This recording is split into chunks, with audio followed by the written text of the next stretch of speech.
Baik, kita mulai ya. Bismillahirrahmanirrahim. Assalamualaikum warahmatullahi wabarakatuh. Waalaikumsalam warahmatullahi wabarakatuh. Innal hamdalillah nahmaduhu wa nasta'inuhu wa nastaghfiruh wa na'udzubillahi min syururi anfusina wa min sayyiati a'malina.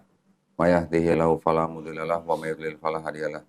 Asyhadu an la ilaha illallah wahdahu la syarikalah wa asyhadu anna Muhammadan abduhu wa rasuluh. Allahumma sholli wa sallim wa barik ala sayyidina Muhammadin wa ala alihi wa sahbihi ajmain. Amma ba'd. Puja dan puji syukur kita panjatkan kehadirat Allah Subhanahu wa taala. Kita masih diberikan nikmat sehat dan yang terutama adalah nikmat Islam ya. Sehingga pada hari ini kita bisa mengikuti kelas kuliah gelombang ketiga ya. Benar ya? Gelombang ketiga ya? Absen mana absen? Berapa orang nih? 1, 2, 3, 4, 5, 6, 7, 8, 9, 10, 11, 12. Yang mengundurkan diri siapa namanya? Ridho ya?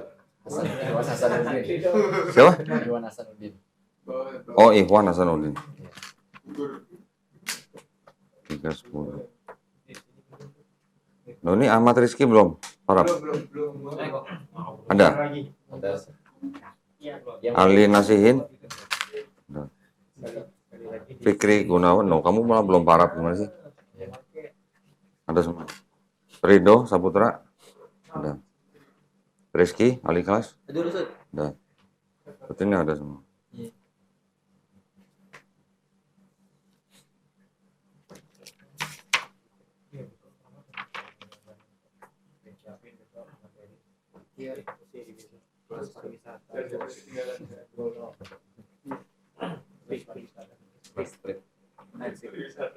Kita ini kayak SMK pariwisata ya. Jalan-jalan terus. Oke, 12 orang ya. Ini. Baik, kita lanjutkan kelas kita. Minggu kemarin ya, kita sudah belajar mengenai sejarah Bani Israel dan kekristenan dan perpecahannya gitu ya. Sudah ya kemarin ya. Kita nggak baca, kita nggak pelajari atau kita nggak bahas sedetail-detail mungkin karena juga tidak begitu signifikan ya buat kita. Tapi yang penting kita tahu dari mulai sejarah Bani Israel sampai masa atau periode Bait Suci yang kedua, kemudian dihancurkan, kemudian timbul kekristenan. Kekristenan ini apa namanya? Akhirnya menjadi agama negara ya, agama negara Romawi. Sehingga menjadi seperti sekarang dengan segala perpecahannya. Oke, kita sudah melihat satu-satu aliran apa saja yang mereka punya. Dan itu masih berkembang. Ya, dan sampai sekarang masih berkembang. Nggak cuma berhenti di situ aja. Total sekarang ada 45.000 sekte Kristen di seluruh dunia. Masih banyak aliran-aliran yang baru timbul. Ada yang disebut dengan apa ya kemarin ya, saya kemarin baru ketemu salah seorang pendeta dari yang ngakunya gereja Allah Esa gitu. Ngakunya Allah Esa gitu. Tapi bisa ada Bapa, ada Anak, ada Roh Kudus gitu. Apakah itu multiplikasi nggak tahu ya. Bisa menduplikat dirinya sendiri nggak tahu kita ya. Tapi itulah aliran-alirannya. Termasuk juga ada yang benar-benar mengaku bahwa mereka tuh triteis. Tahu nggak artinya triteis? Tiga Tuhan. Tiga Tuhan. Ya, tiga. Jadi Tuhannya tiga gitu. Ada yang ngaku begitu. Itu malah dari Amerika. Kalau yang Al-Aqsa kemarin ngakunya dari Australia. Nah, jadi masih berkembang nih. Ya, walaupun perbedaannya dengan aliran yang lain mungkin secara apa ya? Secara akidah tuh bisa dibilang tipis-tipis gitulah. Nggak yang sampai kayak Unitarian dengan Trinitarian, dengan Oneness. Nah, Oneness ini nih yang pecah juga gitu. Nanti ada lagi yang Triteis kayak tadi saya bilang. Jadi kita cukup mengetahui aja. Dan kita juga minggu kemarin sudah mempelajari juga kan sejarah di dalam Islam. Setelah Nabi Muhammad SAW wafat, timbul ada golongan apa gitu lah ya. Tapi kita harus tahu latar belakangnya dan apa yang ada di dalamnya. Itu yang harus kita pahamin. Oke. Sekarang hari ini kita akan belajar mengenai sejarah daripada Bible itu sendiri. Nah, kalau saya bilang Bible, itu belum tentu kitabnya orang Kristen. Kalau saya bilang Bible, itu juga termasuk kitabnya orang Yahudi. Gitu ya. Kalian sudah tahu kan bahwa kitabnya orang Yahudi itu dijadikan sebagian daripada kitabnya orang Kristen. Ya. Sudah tahu kan? Perubahannya nanti kita pelajarin di apa namanya? Di lain pertemuan. Tetapi sekarang dari mana ceritanya Bible Yahudi ini timbul dan bagaimana akhirnya bisa menjadi bagian daripada Bible-nya Kristen. Oke. Kita mulai ya. Nah, ini tabelnya nih. Bagannya. Seperti ini. Panjang.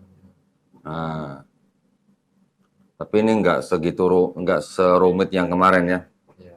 Ini kita hanya, kalau saya nggak kasih waktu bicara, jangan bicara ya. Jangan. Nanti kalau saya kasih waktu tanya, baru tanya ya.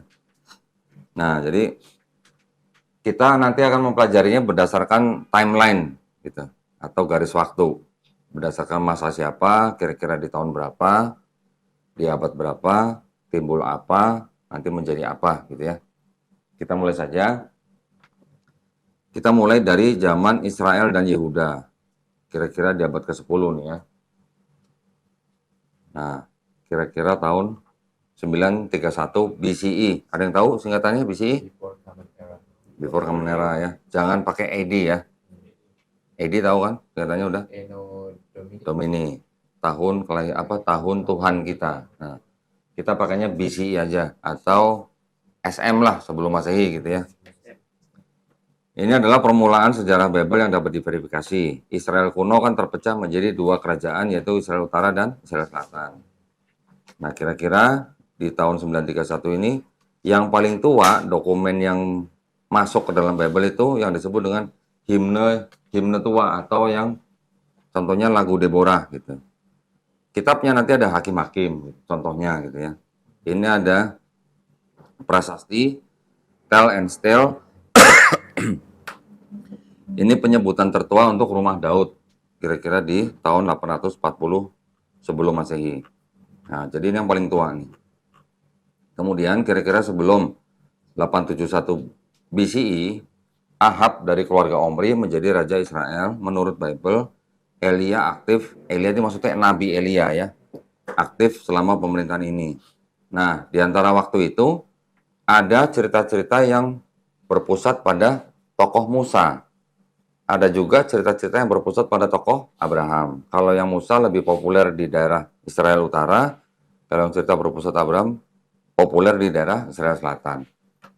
Coba kita lihat di sampingnya. Nah, ini ada beberapa kitab yang dinamai dengan Amos, Hosea, dan Mika. Jadi udah mulai dari abad ini. Nah, pertanyaannya gini. Ini 931 berarti abad berapa? Abad Ke berapa? Ya 10 sebelum Masehi. Abad ke-10 sebelum Masehi ya. Kalian harus paham. Jadi kalau yang disebut abad ke-10 itu berarti dari tahun 1000 sampai tahun 900 sebelum Masehi. Itu disebut abad ke-10. Nanti tahun 900 sampai tahun 800 sebelum Masehi berarti abad ke-9. Dan begitu seterusnya ya. Nabi Musa lahirnya kira-kira atau hidupnya abad berapa? Ada yang tahu? Nabi Musa? Enggak tahu sih abadnya, yang jelas setelah Ibrahim wafat dulu. Ya, abadnya nggak tahu. Enggak tahu. Kira-kira abad ke-14 sampai 13 sebelum Masehi. Berarti kira-kira tahun 1400 sampai 1300-an. Mungkin bisa lebih dari situ lah ya. Kan apa namanya, umurnya juga sendiri kita tidak tahu pasti. Ada memang di riwayat Israeliat ada, cuman kita anggap atau berpatokan abadnya 14 sampai 13 sebelum Masehi. Kalau Nabi Musa alaihissalam hidupnya kira-kira di abad itu, terus cerita-cerita yang bermula atau cerita-cerita yang baru timbul di abad ke-10 dan ke-9 ini, berarti Bible-nya Yahudi yang disebut Torah, itu tulisannya Nabi Musa atau bukan? Beda berapa ratus tahun? Jauh banget. Ya, bedanya kira-kira bisa 500 tahun ya bedanya. Jadi tidak mungkin tulisan Nabi Musa alaihissalam gitu. Oke. Lanjut ya. Kira-kira di tahun 841 sebelum Masehi. Jehu menjadi raja Israel. menurut Black Obelisk of Shalmaneser ketiga, Israel menjadi budak bangsa Assyria selama pemerintahan Jehu. Kita sudah bahas sedikit lah ya, waktu yang minggu kemarin, bahwa di dalam sejarah Bani Israel itu, Bani Israel menjadi budak di Mesir, kira-kira 400 tahun lebih. Kemudian di bawah penguasaan, setelah mereka keluar dari Mesir kan merdeka, menjadi negara yang dipimpin oleh hakim-hakim, kemudian mereka mengangkat Raja Saul, kemudian mereka pecah, setelah pecah mereka malah di bawah penguasaan Assyria, Assyria dulu, ya. Kemudian digantikan oleh Babilonia, kemudian digantikan oleh Persia, kemudian digantikan oleh Yunani, baru digantikan oleh Romawi. Mereka berada di penguasaan bangsa-bangsa lain yang semuanya ini boleh dibilang bangsa-bangsa yang menyembah apa? Berhala. Berhala. Ya, kita sebut aja pagan gitulah. Ya, Pak. Oke. Nah, selama mereka menjadi budak bangsa Assyria di masa pemerintahan Jehu, coba kita lihat ada kitab apa yang ditulis. Nggak ada ya, tadi udah itu ya. Nah, kemudian turun di kira-kira antara 841 sampai 760 BCE. Rekaman seismik mengonfirmasi bahwa gempa besar yang disebutkan dalam kitab Amos terjadi sekitar waktu ini. Nah, sekitar berarti abad ke-8. Di abad ke-8 ini juga ada dokumen-dokumen atau catatan yang disebut dengan kode hukum. Ya, bahasa Indonesianya ya, ditambahkan di dalam kisah-kisah yang berpusat pada Musa. Di masa ini pula juga udah mulai ada kitab yang disebut dengan Tawarikh Raja-Raja Israel. Ini hilang. Kemudian juga ada kitab Yaser. Ini juga hilang aslinya. Kemudian mulai ada kitab Yesaya pasal 1 sampai 39. Nah, ini di bawahnya ini tahun berapa nih? Oke, masih masuk lah ya. Ini masuk ya di tengah ya. Ini juga mulai ada tulisan yang disebut dengan liturgi bait dan juga kumpulan berbagai ucapan. Ini nanti yang menjadi cikal bakal nih, Mazmur dan Amsal. Mazmur ini kalau yang kita sering dengar dalam Quran Zabur. Oke. Kalau Amsal itu yang disebut sebagai tulisan Nabi Salomo. Oke. Kemudian kita masih di abad ke-8, kira-kira 721 sebelum Masehi. Kerajaan Israel jatuh ke tangan Assyria, banyak warga Israel Utara dibawa ke Assyria, sementara lainnya melarikan diri ke selatan, di mana di bawah pemerintahan Raja Hezekia atau Hizkia. Nah, ini di sini ada mulai ada kisah Raja Daud, kemudian ada Tawarikh Raja-Raja Yehuda, ini juga hilang. Kemudian ada kitab-kitab yang disebut dengan Yeremia, Zefanya, Obadja, Nahum, Habakuk. Ini semua nama nabi-nabi ini ya. Oke. Kemudian masuk ke abad ke-7 di 624 sebelum Masehi. Itu kok flickering? Hah? Nanti di itunya enggak? Nah, ini di 624 sebelum Masehi, Raja Yosia menginisiasi pembentukan ulang agama berdasarkan inti daripada kitab Ulangan. Ada ditulis kitab Ulangan, di sini ada kode DTR1. Ini nggak bisa dihilangin ya flickeringnya? Diapain? Itu udah ya. DTR itu yang dimaksud dengan Deuterokanonika. Jadi nanti kita akan belajar mengenai ada 4, namanya apa ya? Kalau di kita kenal tuh dengan mazhab, ya. Saya kalau bilang mazhab langsung ngangguk. Kalau dia bilang sekolah Deuterokanonika agak bingung ya. Mazhab lah inilah ya. Jadi nanti di zaman-zaman ini tuh ada mazhab yang disebut dengan mazhab apa? Mazhab Yahwis, mazhab Elohis, mazhab Deuteronomis, dan mazhab Priestly. Ini ada 4 mazhab yang menyumbangkan apa namanya disebutnya, sumber-sumber kisah di dalam 5 kitab Torah atau 5 kitab Musa. Yang Kejadian, Keluaran, Imamat, Bilangan, Ulangan. Di dalam situ kisahnya bersumber dari 4 mazhab itu gitu. Oke, kemudian di zaman itu juga ada yang namanya gulungan Ketef Hinnom atau ayat-ayat Babel tertua yang ditemukan. Itu ada memuat Nah, ayat-ayat yang dari kitab Bilangan pasal 6 ayat 24-26 ini sekitar 600 sebelum Masehi. Nah, tadi yang kita lihat di atas dari mulai yang himne tua, juga Tawarik ini, Yaser, Kisah Raja Daud, Tawarik Raja Yehuda, ini semuanya masuk dalam kitab-kitab yang disebut dengan Yosua, Hakim-Hakim, Samuel, dan Raja-Raja. Ini sumber kisahnya juga dari mazhab Deuterokanonika. Oke. Nggak ada lagi. Setelah itu masuk ke abad ke-6 sebelum Masehi. Kerajaan Yudea jatuh ke tangan Babilonia. Yerusalem dan bait suci pertama dihancurkan dan banyak orang Israel diungsikan ke Babilonia. Oke.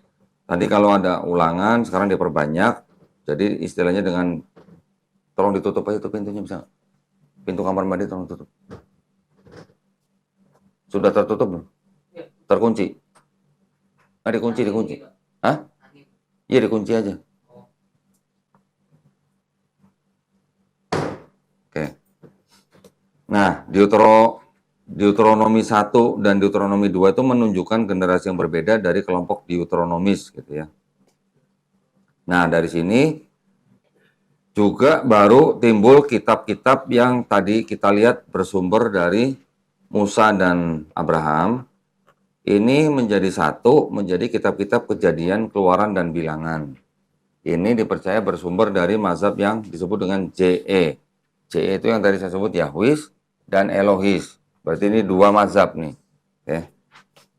Ada lagi yang disebut dengan kitab kode kesucian. Kemudian ditambah dengan imamat. Yang tadi, yang Kejadian, Keluaran, Bilangan itu ditambah dengan tambahan P. P itu artinya priestly. Ya, tadi mazhab yang keempat. Yang imamat juga priestly. Menjadi kitab yang disebut dengan Tetrateh. Tetra berapa? 4. Iya, Tetra. 4, ya kan? Ini nanti ditambah lagi dari yang tadi yang ulangan, ditambah lagi dengan tambahan yang priestly, menjadi kitab yang disebut dengan Pentateuch. Kalau Penta, 5. 5 itu yang tadi itu, Kejadian, Keluaran, Imamat, Bilangan, Ulangan. Oke. Nah, ini kira-kira di abad keberapa nih? Nah, antara abad ke-5, abad ke-4, Pentateuch ini jadinya gitu. Ya, kalau yang 458, Ezra memimpin sebuah kelompok yang kembali dari Babilonia dan berperan penting dalam menyusun Torah. Torah ini yang disebut dengan Pentateuch. Ya. Kalau di tahun 330 sebelum Masehi itu, Alexander Agung menaklukkan Persia dan Yudea menjadikan bagian dari dunia Helenistik. Tahu ya Helenistik ya? Dunia budaya Yunani kuno yang mempercayai dewa-dewi gitu ya. Nah, tadi selama ini yang di atas, pada waktu ada kitab Kejadian, Keluaran ini juga ada tambahan dari kitab-kitab Yosua, Hakim, Samuel, dan Raja-Raja oleh DTR 2. Nanti juga ada kitab-kitab nubuatan Yeskiel, juga ada kitab-kitab atau pasal-pasal 40 sampai 55 di dalam Yesaya. Kemudian yang di atasnya apa? Yeremia, ada koreksi dari Barukh. Sini nggak ada. Turun ke abad berapa tadi ini? Abad 6 sampai ke 5. Ada Trito Yesaya bagian ketiga, pasal 55 sampai pasal 66. Juga mulai ada kitab nabi-nabi yang lain, Hagai, Zakaria, Maleaki, Yunus, Yoel. Sehingga ini kitab-kitab nabi-nabi ini disebut sebagai kitab 12 gitu. Kalau yang tadi ada Yeskiel, nubuatan menjadi kitab Yeskiel oleh orang-orang majelis besar. Nah, pada saat ini juga ada surat-surat kenangan atas Ezra, kenangan atas Nehemia. Kemudian pada waktu yang kurang lebih sama, timbul kitab Mazmur dan Amsal. Perhatikan lagi, kalau kita sebut Mazmur, kita ingat Zabur. Tradisinya mengatakan bahwa Mazmur ditulis oleh Nabi Daud, ya kan? Sedangkan Nabi Sulaiman aja meninggalnya kira-kira tahun 930 Masehi. Ini kitab Mazmur yang kita lihat ini kira-kira di abad berapa nih? Abad ke-5 sampai ke-4 ya sebelum Masehi. Sedangkan Nabi Daud berarti kan di atas 930 Masehi. Berarti bisa kira-kira abad ke-10 sampai abad ke-11 sampai abad ke-10 kan? Abad 10 lah. Abad 10 ini abad ke-5, ke-4. Berarti Mazmur kira-kira ditulis sama Nabi Daud nggak? Nah, itu ya. Ini semuanya ada dasarnya nih, ada bukunya nih ya. Jadi kalau dibilang Torah atau 5 kitab Musa atau Pentateuch ditulis nggak sama Nabi Musa alaihissalam? Tidak, karena rentangnya beda ratusan tahun. Mazmur atau Zabur ditulis nggak oleh Nabi Daud alaihissalam? Tidak, karena bedanya juga ratusan tahun. Oke. Nah, kalau yang tadi yang kitab nabi-nabi ini menjadi kitab yang disebut dengan Nevi'im, ya, kitab nabi-nabi.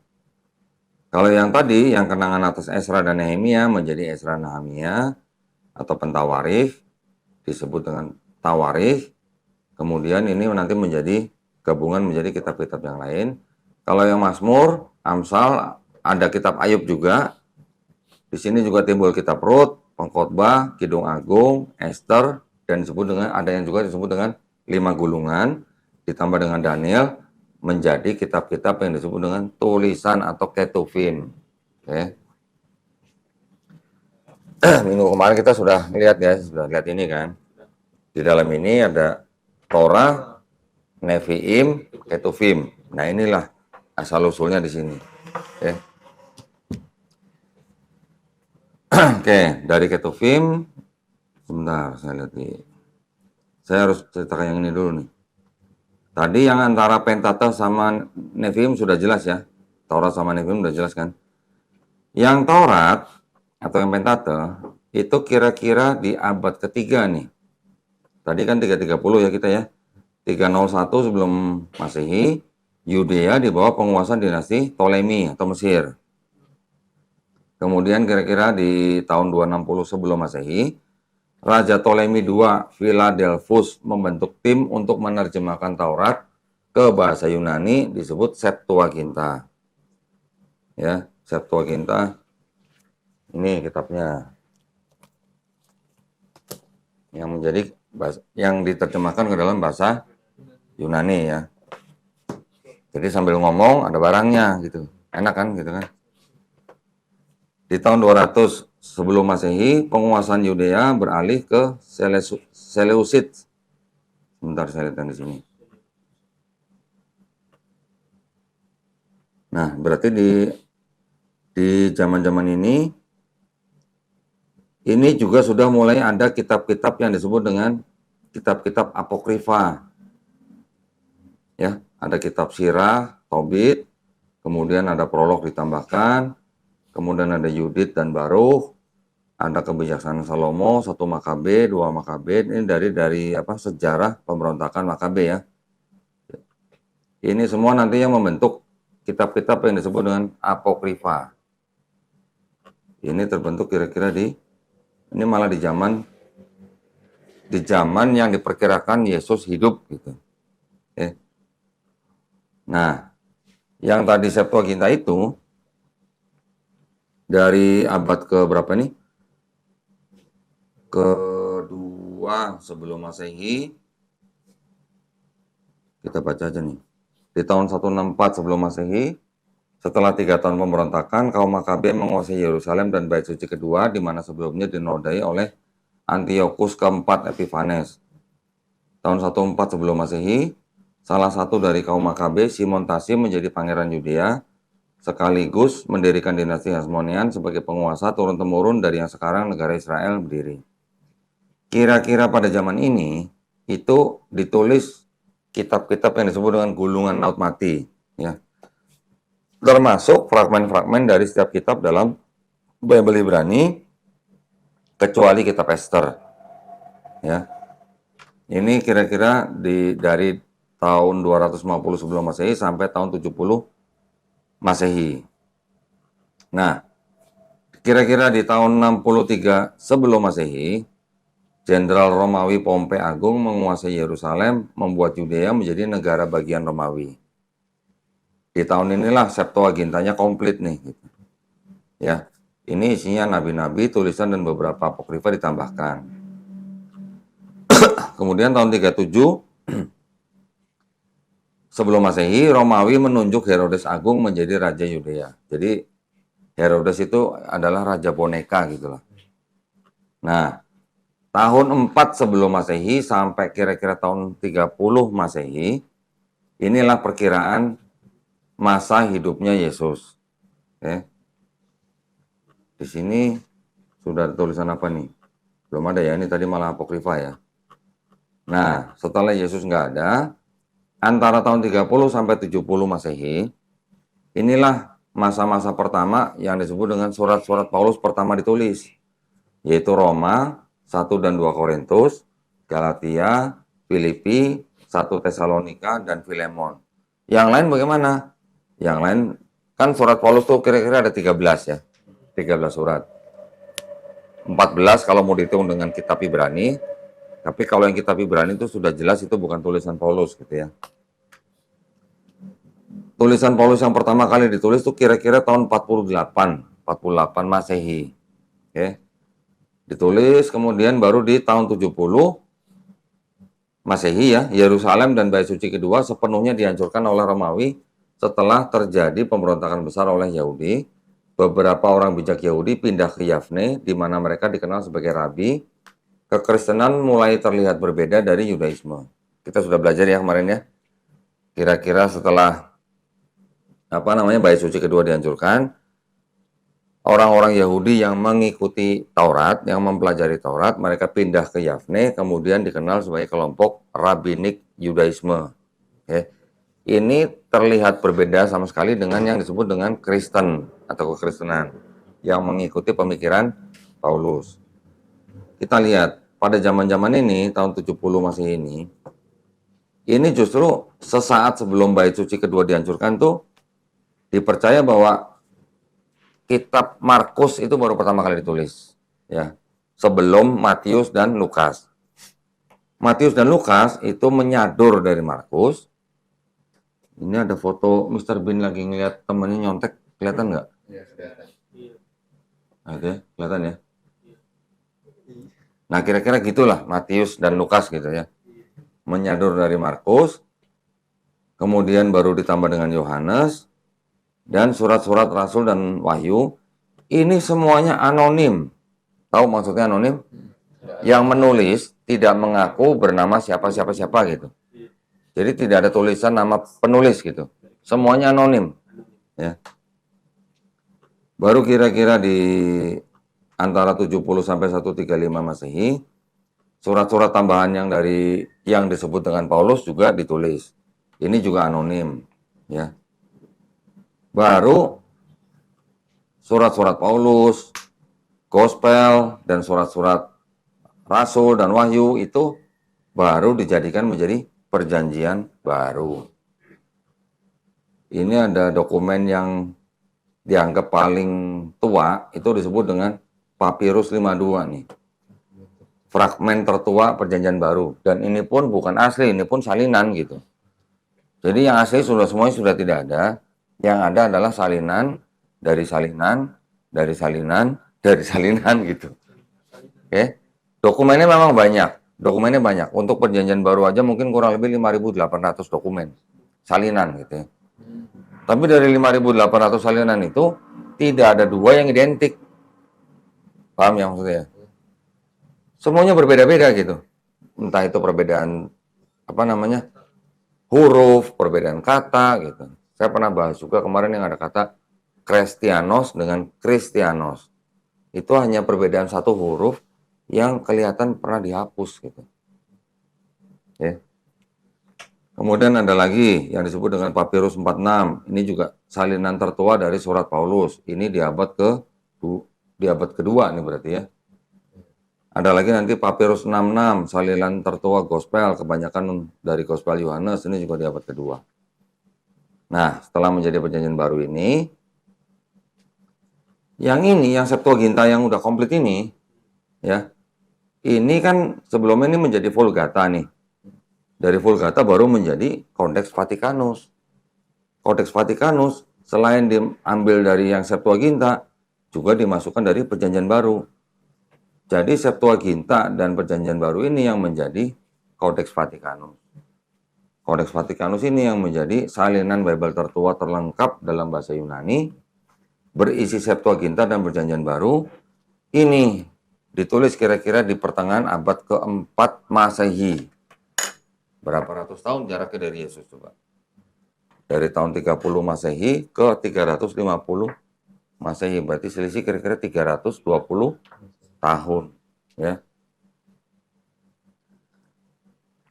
Selain itu juga ada, sebenarnya tidak lama dari Vatikanus ini ada juga kodeks yang disebut Codex Sinaiticus. Codex Sinaiticus ini umurnya kira-kira dengan Vatikanus bedanya kurang lebih 30 tahun. Nanti ada lagi Codex Alexandrianus. Itu yang sejaman gitu ya. Di luar daripada tiga itu nanti ada Codex Bodmer III, manuskrip Bible Koptik tertua, ini juga di abad keempat Masehi. Kemudian juga ada Codex Sangalensis. Ini adalah manuskrip paling awal dari Vulgata, Bible bahasa Latin, yang ditulis di tahun 450 Masehi. Ada lagi British Library M14470. Ini adalah manuskrip paling awal dari Peshitta atau Bible Syriac. Ini di abad kelima Masehi. Nanti ada Gospel Garima, manuskrip yang paling awal untuk kekristenan Ethiopia di tahun 500 Masehi. Nanti ada lagi Bible Wulfila, manuskrip paling awal Bible Gotik di tahun 550 Masehi. Nanti ada juga Codex Leningradensis Masoretic Text, salinan lengkap tertua Tanakh dalam bahasa Ibrani di abad ke-10 Masehi. Abad 10, bayangin. Kalau yang Masoretic ini adalah kitab Bible Yahudi dalam bahasa Ibrani, tapi yang sudah menggunakan harkat, yang sudah menggunakan nikut namanya. Nikut itu harkat sama aja. Oke. Nah, sampai di sini ada yang mau tanya? Pakai mic. Perkenalan enggak kan? Hmm? Nggak perlu perkenalan kan? Terserah. Ya. Boleh perkenalan. Terkait dengan tadi Matius, Lukas, Yohanes yang anonim itu berarti Lukas, Yohanes itu bukan nama penulis kitabnya, Ustaz? Bukan. Nama-nama dari Matius, Markus, Lukas, Yohanes ini diatributkan oleh Bapak Gereja. Yang pertama adalah Santo Papias di tahun 135 Masehi. Yang kedua diatributkan oleh Santo Irenaeus di tahun 185 Masehi di dalam bukunya berjudul Against Heresies. Baru diatributkan kitab ini disebut Matius, kitab ini disebut Markus, kitab ini disebut Lukas, Yohanes gitu. Yang mengatributkan tadi dua Bapak Gereja itu. Nanti ada lagi tulisan-tulisan dari Papias dan Irenaeus itu diceritakan ulang oleh Bapak-Bapak Gereja yang lain. Misalnya Eusebius gitu. Jadi nama-nama itu bukan nama-nama si penulis, tapi nama yang diatributkan oleh tradisi gereja. Gitu. Bukan nama-nama dari Yesus ya, bukan ya. Kalau Quran, nama surat dari siapa? Dari Allah langsung. Ya, maksudnya yang memberitahukan ayat ini masuk ke dalam surat ini, nama suratnya ini. Rasulullah. Rasulullah langsung, Rasulullah. ya kan? Iya. Yang masyhur begitu kan? Iya, betul. Kalau ini Markus, Matius, Lukas, Yohanes, nama-nama ini bukan dari Yesus gitu. Jadi Yesus tidak pernah memberitahukan ada ayat-ayat ini masuk dalam kitab ini, atau surah ini masuk dalam kitab Matius, nggak pernah. Itu nggak ada. Ya, dan Al-Quran juga kan nggak sejauh itu jaraknya seperti Injil tadi. Kalau Quran kan jaraknya nggak sampai 25 tahun sudah jadi mushaf. Iya, nggak sampai. 2 kali lagi mushafnya. Iya. Oke. Terkait ini juga Ustaz, tadi yang Tetrateh itu kan? Tetrateh. Ya. Perjanjian lama di situ kan terbentuk dari nabi-nabi sebenarnya seperti ada Mikael ya, kemudian ada Yeremia, kan itu semua nama-nama nabi tadi. Mikael bukan, Mikael nama malaikat.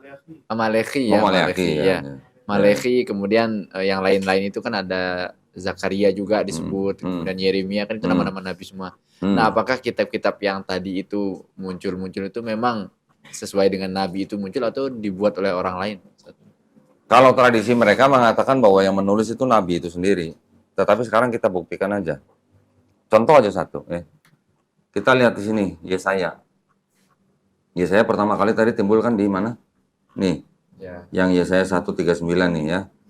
Coba kita lihat ini di tahun berapa? 760 sampai 840 sebelum Masehi. Oke, Nabi Yesaya memang dipercaya hidup di abad ke-8, antara tahun 700-an sekian lah ya. Ini baru Yesaya yang pasal 1 sampai 39. Sedangkan Yesaya yang pasal 40 sampai 55 ditulis kira-kira abad keberapa? Udah abad ke-6. Apa mungkin ini yang nulis Nabi Yesaya juga? Gitu. Ini bukti kan? Belum lagi nanti ada lagi Trito Yesaya. Kalau ini Diutro. Yang pasal 55 sampai 66 ditulisnya kapan? Kira-kira tahun 539 sampai 458 Masehi, sebelum Masehi. Berarti nggak mungkin dong tulisan Nabi Yesaya dong. Nah, jadi ada kemungkinan bahwa yang ditulis atau yang disebut dengan kitab nabi-nabi itu belum tentu nabi-nabi itu menuliskan. Gitu ya. Bisa jadi memang ada nabi-nabi yang menuliskan, bisa jadi bukan. Bisa jadi yang menulis adalah pengikut-pengikutnya. Gitu. Setiap nabi, ya memang tidak semua nabi punya pengikut ya. Tapi ketika diutus seorang nabi, ketika dia punya pengikut, pengikut ini biasanya menulis-menulis gitu. Ya. Ini sama seperti Nabi Muhammad SAW kan, yang menulis bukan Nabi sendiri gitu, sahabat-sahabatnya. Nabi hanya mendiktekan. Tapi kalau di sini belum tentu Nabinya mendiktekan. Ya, ini adalah semacam pengetahuan daripada para pengikutnya aja, menulis menurut pemahaman mereka gitu. Tadi seperti Yesaya 1 sampai 39 kemungkinan bisa dibenarkan, tapi yang lanjut. Ya gitu. Oke. Jadi di sini kita bisa melihat atau membuktikan bahwa Nabi Musa tidak menulis Taurat, Nabi Daud tidak menulis Zabur atau Mazmur, dan Nabi Isa tidak menulis Injil. Makanya di awal-awal kalau saya tanya, apakah Nabi Musa menulis Taurat? Buktinya di sini. Berdasarkan kajian ilmiah, akademis, yang semua ada datanya, terbukti kan?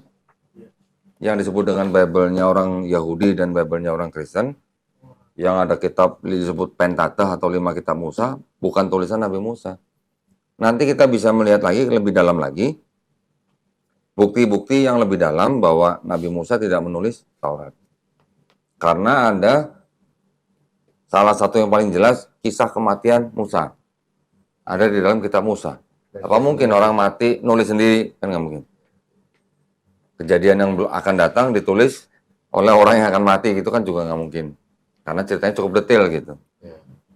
Itu pertama. Yang kedua, di dalam 5 kitab Musa itu ada nama-nama dan kejadian yang adanya itu ratusan tahun setelah Nabi Musa. Mungkin terjadinya pada zaman Nabi Daud gitu. Tapi tertulis dalam kitab 5 kitab Musa. Bagaimana ceritanya gitu. Ya, nama-nama yang adanya ratusan tahun setelah Nabi Musa ditulis di kitab 5 kitab Musa. Itu juga nggak mungkin Nabi Musa yang menulis gitu. Oke. Ada lagi? Yang lain? Bismillah. Terkait yang tadi kau telah menjelaskan histori penulisan kitab Bible sendiri kan. Artinya tidak ada nabi satupun atau tidak ada nabi satupun yang mendiktekan ataupun bahkan menulis sama sekali tidak, karena jarak terlalu jauh. Di awal pertemuan kemarin pas waktu masih di kampus kau menyampaikan Bible yang kita pegang sekarang ini hampir seluruhnya palsu, tapi masih ada yang ada beberapa yang masih asli, tapi nggak semua, beberapa kau sampaikan. Lantas apakah kita berhak menyampaikan ini 100% palsu? Sedangkan tadi kan tidak ada nabi satupun yang menulis, tidak ada jaraknya. Apakah ini 100% bisa dikatakan palsu atau masih ada yang asli? Lalu kalau misalkan ada yang asli, gimana cara kita memahaminya? Nah, jadi kita harus menggunakan batu ujian. Ya, kalau kita mengukur sesuatu kan kita harus menggunakan penggaris. Dalam hal ini penggaris kita apa? Al-Quran. Gitu. Jadi kalau di dalam ini masih ada pesan-pesan yang berkesesuaian dengan Quran, kita boleh terima. Yang tidak sesuai dengan Al-Quran, ya kita tolak. Iya. Ya, karena bisa jadi dia apa namanya? Di dalam kitab-kitab yang mungkin anonim itu, kalau ada pesan yang setara dengan kul huwallahu ahad, terima nggak? Terima. Terima. Nah itu maksud saya. La ilaha illallah misalnya. La ilaha illallah juga. Ya. Artinya yang berkesesuaian dengan Quran, kita boleh terima. Masih ada kebenaran. Baik yang kitab Yahudi maupun yang kitab Kristen. Yang tidak sesuai ya kita tolak. Jadi pegangan kita adalah Al-Quran. Karena Al-Quran disebut sebagai Al-Muhaimin. Ya. Batu ujian, pengoreksi, Al-Furqan, pembeda. Gitu. Nah, nanti kalau kita misalnya di dalam hal kita berdialog, kita ditanya misalnya, bagaimana ceritanya kamu bisa meyakini bahwa Al-Quran itu 100% benar? Harus bisa jawab. Gimana jawabnya? Allah yang menjamin. Ya, kalau cuma ada kalimat Allah yang menurunkan kitab ini dan Allah yang akan menjamin, terus jaminannya apa? Apa yang bisa dilihat oleh orang di luar Islam gitu maksudnya? Banyaknya yang menghafalkan. Satu. Kedua, apakah kalau cuma menghafal itu jaminan? Masih otentik. Ya, kalimat aslinya masih otentik. Ada Tidak ada tambahan dan yang dikurangkan. Apanya? Huruf hijaiyahnya apa harokatnya? Al-Quran, kalimat-kalimatnya. Hah? Kalimatnya. Artinya ayatnya. Ya, ayatnya. Oke, huruf hijaiyahnya berubah nggak? Berubah, huruf hijaiyahnya berubah. Hus. Dari Hong Kong. Iya kan ada perubahan, penambahan penulisannya berubah. Penambahan apa? Dari dulu kan untuk apa? Kalau dari dulu itu penulisan kan ada perkembangan. Semenjak zaman Khalifah Utsman itu kan cuman seperti memang ada tulisan Arab itu tapi tanpa titik, tanpa harokat. Nah, ke sini. Kan yang saya tanya huruf hijaiyahnya. Iya, hurufnya tetap cuman Kan tadi saya tanya huruf hijaiyahnya ya, berubah nggak? Hurufnya nggak berubah. Tadi siapa yang bilang berubah? Huruf hijaiyahnya tidak berubah. Yang berubah apa harokatnya. Harokat itu pun juga tergantung dari dialeknya. Orang sini ngomong dengan dialek ini, dia menggunakan harokat yang berbeda dengan orang daerah sini yang menggunakan dialek berbeda. Gitu. Dialek yang berbeda. Contoh misalnya, orang Sunda katanya nggak bisa ngomong F. Bener nggak? Ngomongnya apa? Kata orang Sunda, enggak itu fitnah, kata gitu kan. Kira-kira gitulah. Orang Jepang kalau disuruh ngomong R gimana? Nggak bisa. Mau dibolak-balik, mau dijungkir balikin juga tetap aja nggak bisa gitu. Karena lidah dia udah terbentuk dari bayi gitu. Jadi perbedaan itu yang kita sebut dengan qiraat sabah. Itu yang harus kita pahamin. Tapi huruf hijaiyahnya berubah nggak? Enggak. Mau dimanapun huruf hijaiyahnya sama, cuman cara bacanya atau variasi bacanya yang berbeda. Gitu. Sama seperti contoh, tahu kalau orang di dalam bahasa Inggris ada kata color. Artinya apa? Warna kan? Yang benar nulisnya COLOR atau COLOUR. Yang benar yang mana? Yang pertama. Hah? Yang pertama. Yang kedua salah? Salah. Kata siapa salah? Iya kan kalau memang CLOR. Berarti kamu taunya cuma segitu doang. Ada bahasa Inggris juga di daerah lain yang menuliskan dengan COLOUR. Sama. Artinya sama. Tidak salah. Sama-sama color, sama-sama artinya warna. Itulah tadi yang kita bilang variasi bacaan. Ya, paham ya? Jadi hanya beda masalah dialek. Okay? Tapi kalau di dalam Bible, itu bukan variasi bacaan, tapi variasi teks. Beda nggak? Beda. Variasi teks. Jadi artinya gini, ini dulu pernah ada semacam kayak penelitian ya dari Jerman, sebuah institut, kalau nggak salah namanya Munich Institute atau apa ya. Tapi ini apa namanya? Karena bukunya juga tidak. Sebentar.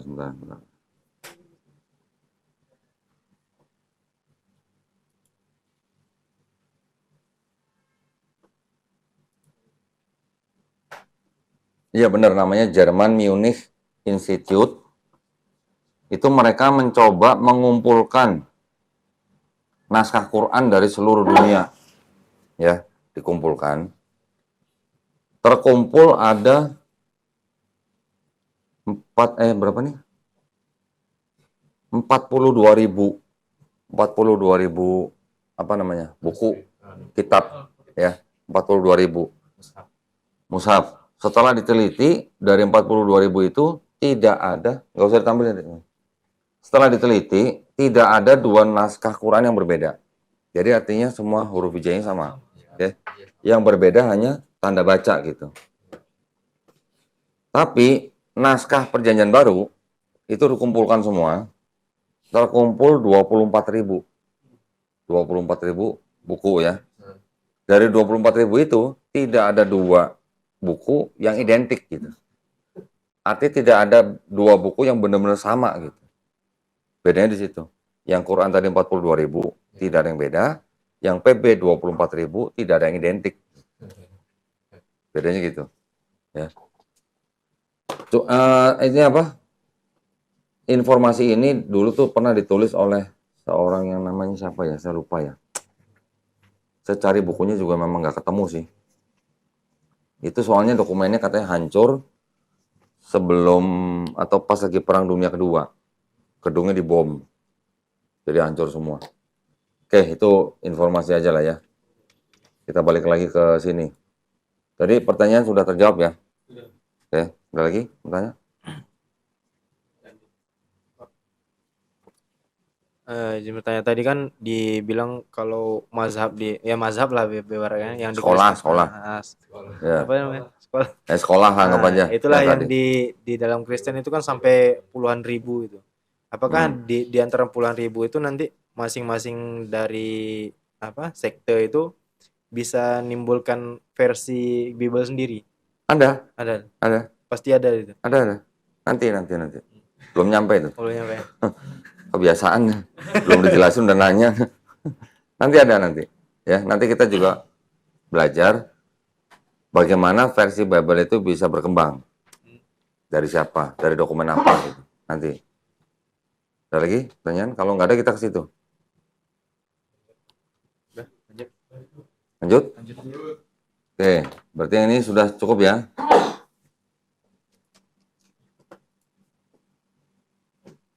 Sekarang kita ke sini.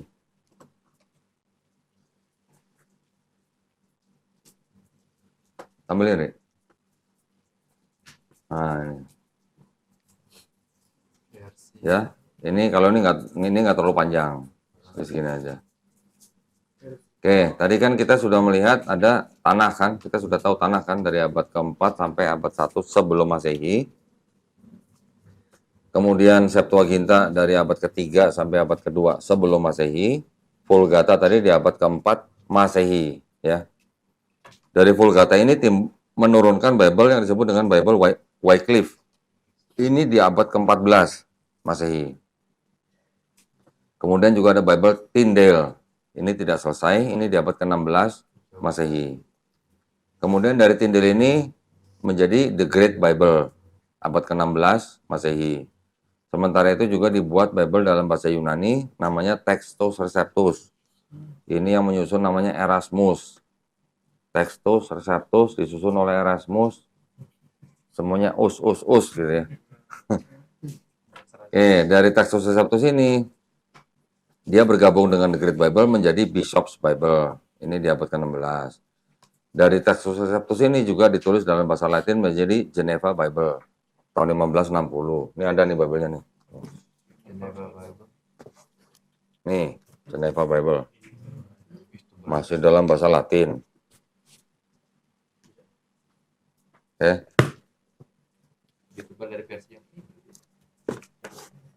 Nah, kemudian baru dari Bishop's Bible dan Geneva Bible ini yang menjadikan King James Version yang 1611. Nah, ini cetakan ulangnya nih. 1611. Oke. Ini sudah pakai bahasa Inggris, tapi ini pakai All English, artinya bahasa Inggris zaman dulu gitu. Ya. Huruf-hurufnya masih ada sedikit yang berbeda. Cara bacanya juga masih ada yang sedikit berbeda. Ini menggunakan bahasa Inggris kuno gitu. Nah, sedangkan yang tadi, yang dari Vulgata ini, selain menimbulkan Wycliffe dan Tyndale ini, akhirnya juga menurunkan Bible disebut dengan Duo Rhymes Bible. Ini yang dianggap sebagai kitabnya Katolik lah gitu ya. Ini juga di abad ke-16. Nah, ini kan ada beda warna nih. Ada warna-warna ini apa nih? Orange, ada warna biru, ya. Nanti ada warna kuning nih. Ini ternyata dari ini. Jadi kalau yang orange ini dari kitab-kitab gereja barat, atau yang berdasarkan pada Vulgata, yang biru dari dokumen Bizantin, atau yang gereja timur, juga dengan Textus Receptus. Nanti ada lagi yang Alexandrian, yang disebut dengan Nestle Aland Novum Testamentum Greece. Ini yang tertua nih. Ini nanti yang juga dipakai oleh LAI nih. Nah, dari King James Version ini timbul aliran baru, namanya aliran kritik teks. Ya, aliran kritik teks. Aliran kritik teks ini menurunkan English Revised Version abad 19 di Inggris. Ini juga bergabung dengan King James menjadikan English Revised Version. Kemudian menurunkan ada lagi American Standard Version di Amerika. Ini udah masuk abad ke-20. Yang kritik teks ini menurunkan lagi nih. Dari American Standard Version ini menurunkan Revised Standard Version tahun 1952. Ada lagi New American Standard Bible 1971. Ini juga menurunkan The Living Bible 1971 sampai ke New Living Translation. Belum lama tuh, baru 1996 tuh. Nah, dari Revised Standard Version ini, apa yang membedakan dengan King James Version ini? Bedanya apa nih Revised Standard Version sama ini? Ini Revised Standard Version nih.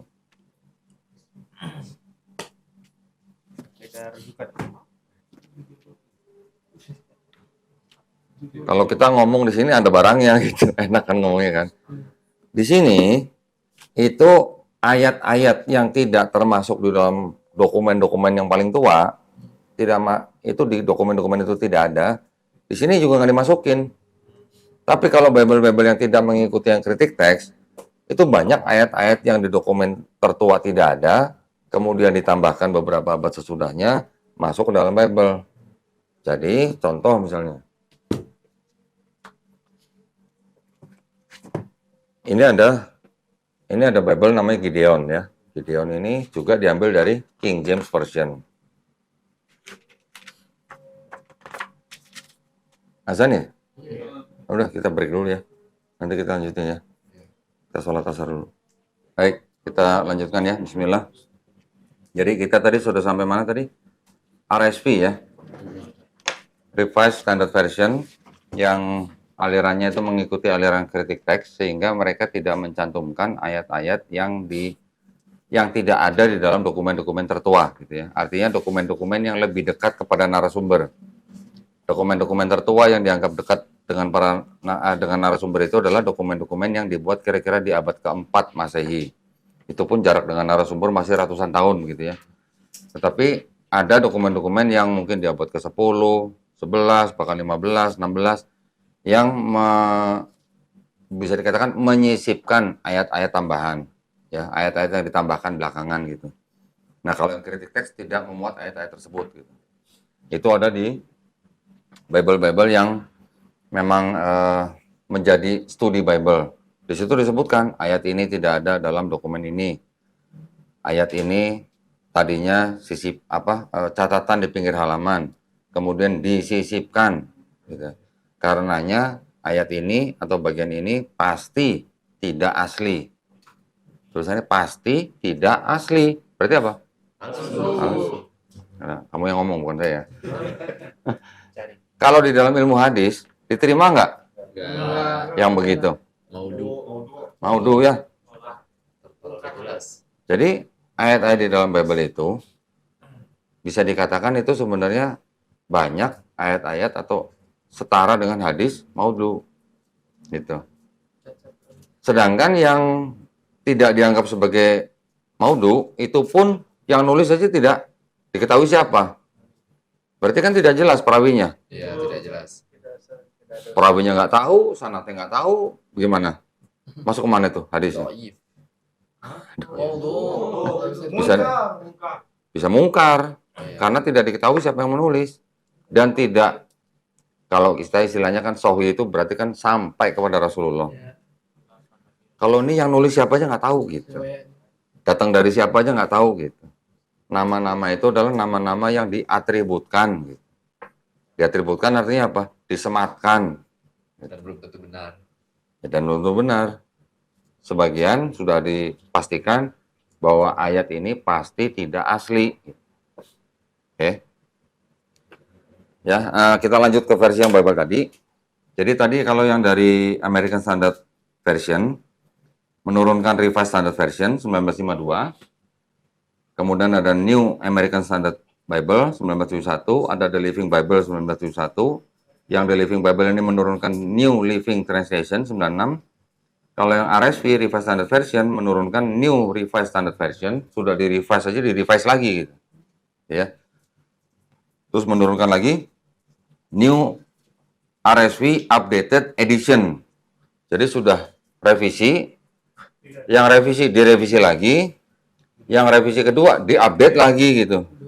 Ya sebenarnya direvisi lagi sebenarnya, cuma disebutnya diupdate gitu ya. Ini yang di 2021, baru aja berarti 2 tahun yang lalu tuh ya. Dari RSV ini juga menurunkan English Standard Version 2001. Nah, saya sengaja nggak baca yang sebelah kiri dulu, kita ke kanan dulu nih.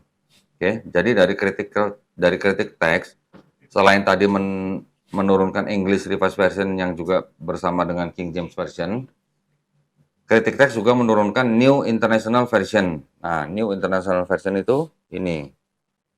Ini dianggap sebagai Bible yang terjemahan bahasa Inggrisnya paling bagus gitu. Penerjemahannya gitu ya. Mana saya punya nih NIV? Oh ini. Nih, New International Version. Ini yang dianggap penerjemahannya paling bagus ya. Kalau yang King James Version itu memang masih menggunakan Old English atau bahasa Inggris kuno gitu. Kalau yang New International Version ini sudah menggunakan English modern. Ya. Selain itu juga yang kritik teks menurunkan New American Bible 1978. NAB ya singkatannya. NAB juga menurunkan lagi Revised. Jadi NAB Revised Edition. Nih. Disingkatnya NABRE. New American Bible itu ini nih. New American Bible. Punya saya. Di sini ada note-nya, footnote-nya. Misalnya ada ayat-ayat yang dianggap kontroversi, mereka tulis footnote-nya. Contoh yang paling jelas di sini. Doktrin yang paling sering dipakai oleh kekristenan untuk keilahian Yesus itu kan diambil dari John 1:1, Yohanes 1:1. Ya kalian nanti bisa buka. In the beginning was the Word, and the Word was with God, and the Word was God gitu. Jadi pada mulanya adalah firman. Firman itu bersama-sama dengan Allah. Penggunaan kata Allahnya di luar cerita nih ya. Itu juga bermasalah. Dan firman itu adalah Allah. Jadi firman itu dikonotasikan Yesus. Yesus adalah Allah di sini gitu. Ini adalah ayat yang disebut sebagai boleh dibilang proof text bahwa ini Yesus tuh Allah gitu. Kata Allahnya nanti kita bicarakan lain waktu ya. Ayat ini sampai ayat 18 dikatakan di sini apa? Ini sebenarnya adalah Hellenistic philosophy. Ini ada tulisan ini, Hellenistic philosophy nih. Kelihatan kecil banget sih. Ini harus pakai kaca pembesar nih kalau baca nih. Di footnote-nya ya. Ini diakuin sendiri oleh New American Bible yang merupakan ini aliran kritik teks gitu. Kalau begini maksudnya apa jadi? Kalau ada Hellenistic philosophy? Ya berarti nggak murni dari Tuhan. Tidak murni dari Tuhan. Ya, tidak. Bahkan jadi ada pengaruh filosofi Hellenistik di dalam ayat-ayat ini. Ini yang disebut apa namanya? Platonisme. Platonisme. Tahu Plato kan tahu kan? Plato diteruskan oleh muridnya Philo gitulah, pengikutnya gitu. Philo juga punya tulisan-tulisan mengenai filosofi gitu kan. Itu juga pakai di sini. Kata logos itu di sini kan ada bahasa Yunani kan pakai logos. Philo juga pakai kata logos. Philo juga menggunakan kata kurios gitu. pemahaman kurios oleh Philo dipakai ke dalam sini. Jadi setiap kata kurios yang dipakai untuk Yesus itu langsung diterjemahkan menjadi Tuhan gitu oleh Kristen. Tetapi kalau kata yang sama kurios untuk Pilatus misalnya Tuhan, untuk Paulus Tuhan, untuk Filipi Tuhan. Tapi kalau untuk Yesus langsung Tuhan gitu. Bedanya di situ ya. Jadi boleh dikatakan ini adalah sebenarnya ajaran Platonisme dari pengaruh Helenisme filosofi. Ada yang mengakui nggak Bapak Gereja? Ada. Namanya Santo Augustin.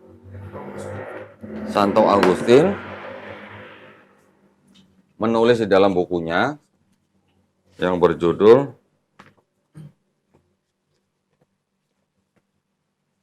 apa nih? Mana nih? Ada di sini, sebentar.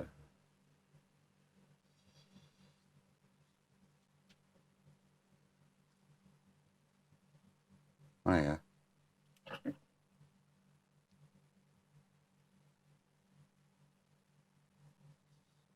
Nah, ini. Buku depan mata susah benar nyarinya. Confessions of Saint Augustine. Di sini dia mengatakan bahwa banyak buku-buku Platonisme yang diterjemahkan ke dalam bahasa Latin sehingga dengan tujuan yang sama itu kalimat-kalimat seperti in the beginning was the word and the word was with God and the word was God itu ya berasal dari Platonisme gitu. Oke, ini bukunya nih, The Confession of Saint Augustine. Tidak dipungkiri sama dia. Oke.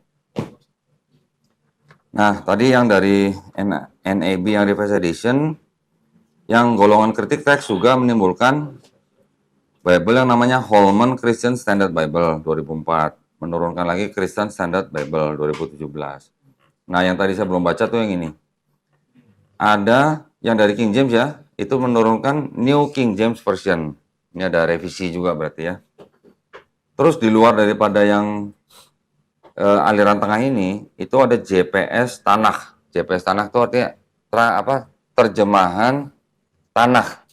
Ya, ini Bible-nya Yahudi nih. Kalau ini khusus Bible-nya Yahudi, Tanakh aja, tidak ada perjanjian barunya. JPS Tanakh. Saya punya di sini nih. Nih. JPS Tanakh. Ini diterjemahkan langsung dari Bible-nya orang Yahudi yang berbahasa Ibrani ke dalam bahasa Inggris. Penerjemahannya sama nggak dengan yang ini Bible-nya orang Kristen? Banyak beda, banyak berbeda. Contoh misalnya, kalau di Bible-nya orang Yahudi, kalau dibilang ruah gitu ya, ruah itu artinya bisa kata roh, bisa kata angin, bisa kata kuasa, bisa kata kehadiran. Sama Kristen diterjemahkan menjadi spirit, roh. Jadi yang disebut dengan Tuhan itu bentuknya roh gitu. Ya. Bentar.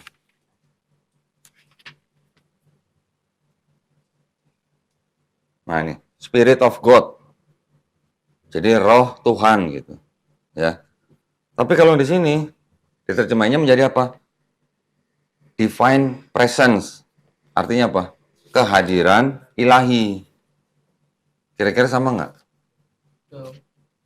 Kehadiran ilahi dengan roh Tuhan kira-kira sama nggak? Bedanya apa? Bisa jelasin nggak? Kalau kehadiran itu kan kejadiannya. Kalau roh itu kan wujud dari Tuhan. Tuhan. Kalau Allah Subhanahu Wa Taala roh bukan? Allah Subhanahu Wa Taala ya, beda dari yang lain. Roh itu kan makhluk. Ciptaan bukan? Ciptaan. Jadi Allah Subhanahu Wa Taala roh bukan? Bukan. Kalau Tuhan yang disebut dalam Kristen itu atau mereka sebut Allah itu roh. Roh Allah gitu tulisannya. Nanti sebentar. Kalau di sini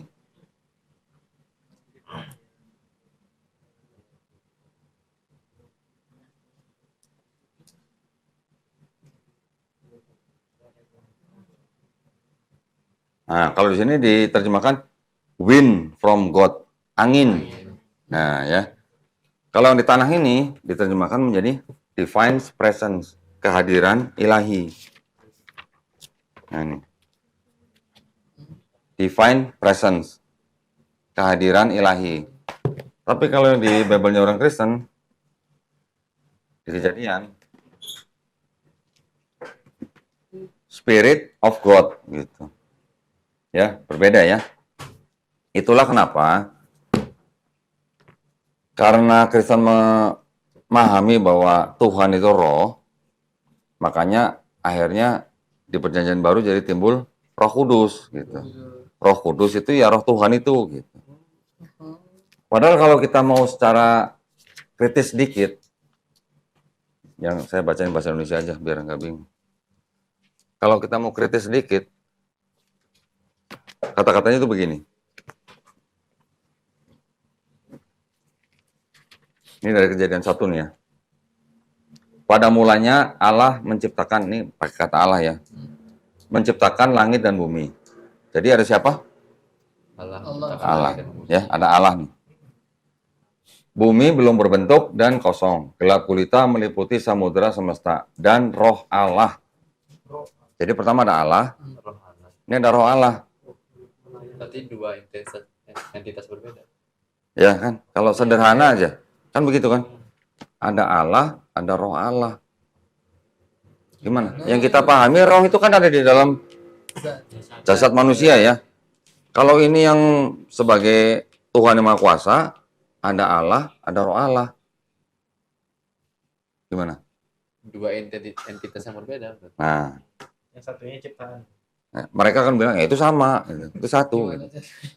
Kalau satu, kenapa yang awal nggak disebut roh Allah sekalian gitu ya? Iya, kan? Ada Allah, ada roh Allah. Gitu. Kalau Maksud saya gitu. Ya Allah gitu. Nah. Sedangkan di dalam Bible juga banyak ayat-ayat yang mengatakan bahwa iblis juga roh. Ya? Allah itu roh, iblis juga roh. Apakah Allah itu serupa dengan iblis? Sama-sama roh. Maksud saya serupa dalam arti sama-sama rohnya gitu ya. Saya nggak menceritakan sifatnya, enggak. Ya. Tapi sama-sama roh, kalau sama-sama roh kan berarti serupa. Terlepas dari sifatnya baik atau jahat nih, saya nggak ngomong situ. Berarti jadi membingungkan mana yang menciptakan, mana yang diciptakan. Nah, gitu. Kalau kita jelas, roh itu adalah ciptaan daripada Allah Subhanahu Wa Taala, ya kan? Jadi Allahnya itu roh bukan? Bukan. Apa? Iya. Kita sebut apa? Zat. Zat ya zat. Pakai D nggak? Tulisannya pakai D nggak? Zatnya. Zat. Pakai D. Pakai D nggak? Jangan sampai nggak pakai D ya. Kalau nggak pakai D, zat ZAT, ZAT itu adalah materi. Bahasa Inggrisnya matter atau substance. Kalau namanya materi bisa berupa cair, zat, cair, gas atau padat. Kalau ZAT, tapi Allah Subhanahu Wa Taala adalah zat pakai D. Artinya apa zat? Zat Allah. Artinya apa? Perwujudan Allah, berarti Allah itu wujud. Tapi Ya, apa wujudnya apa? ada, artinya ada. Diri Allah. Hah? Zat Allah. Eksistensi Iya. atau essence Esensi. atau person, pribadi. Bukan zat ya. Kalau zat nanti cair, padat atau gas gitu. Ya. Bible yang lama itu ada yang menggunakan kata Allah sebagai zat, ZAT, nggak pakai D. Itu ada di terjemahan lama. Masih ada nggak ya? Sebentar. Ya ini mungkin ketidaktahuan penerjemah, kita nggak tahu ya. Yang sekarang dirubah, tapi yang zaman dulu masih pakai ZAT.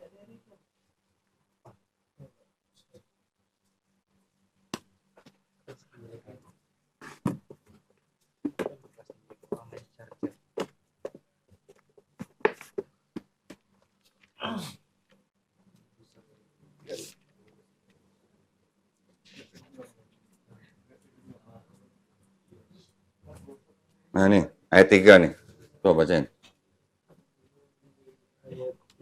Ibrani, pasal 1 ayat 3. Dialah cahaya kemuliaan Allah perwujudan yang sempurna dari zat Allah. Z-nya pakai D nggak?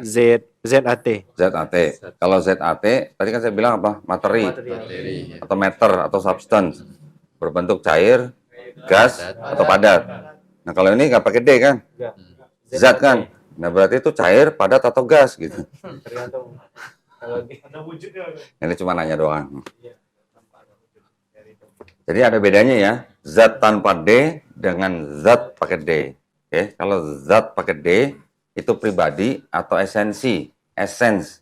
Tapi kalau zat nggak pakai D, materi atau substance, berbentuk cair, padat atau gas. Oke. Nah, terus yang JPS tadi di apa namanya, ada perubahan lagi namanya new JPS tanah. Itu ya perbedaan penerjemahannya aja. Oke, sampai sini ada yang mau tanya? Kok tampilin dulu yang tadi. Ri, tampil Ri. Oh, ya. Ini cukup.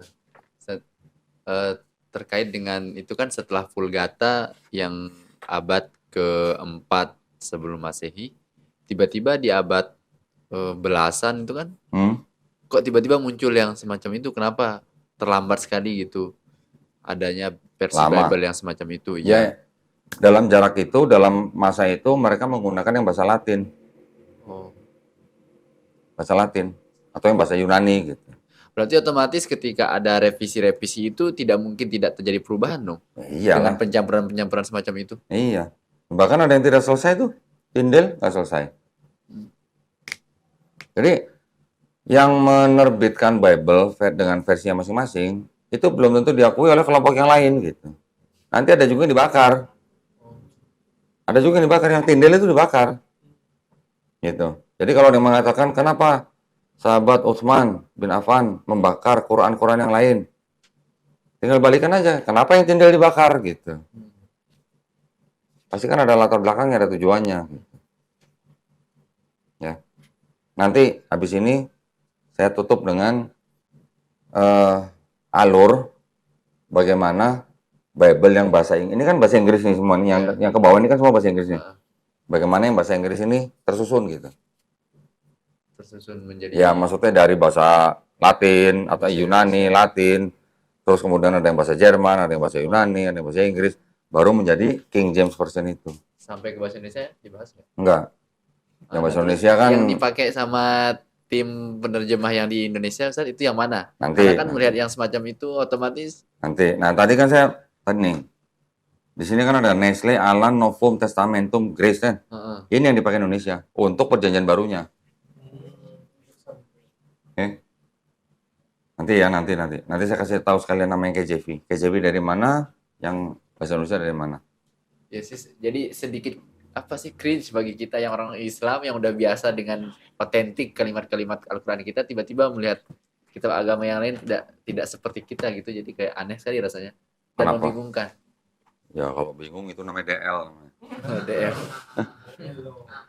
Berarti namanya kita lagi belajar, ya kita terima aja dulu, kita pahami latar belakangnya, terus kita harus bisa membandingkan dan membedakan dengan yang kita imani gitu. Iya, makanya jadi terkadang kasihan gitu kok kitabnya sampai segitunya. Kasihan katanya.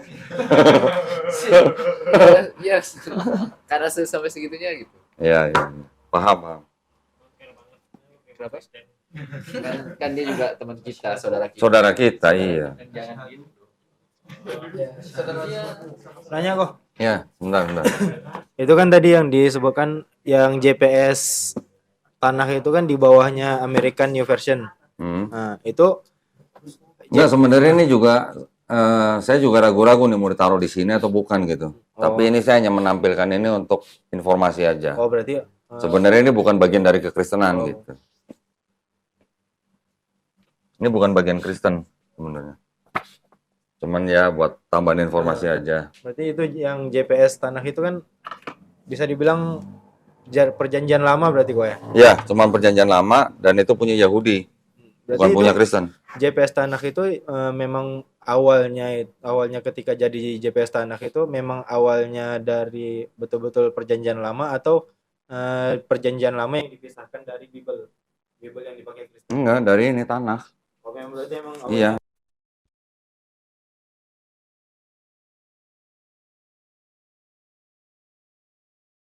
Oh, berarti langsung dari situnya. Berarti belum ada campuran. Kalau yang perjanjian lama bukan dari sini, tapi dari sini diterjemahinnya. Gitu. Nanti di abad ke-10 tadi kan kita lihat ada Masoretic kan, yang di slide bagian sebelumnya kan. Yang King James Version perjanjian lamanya dari Masoretic. Dan Septuaginta gitu. Apokrifanya dari Septuaginta.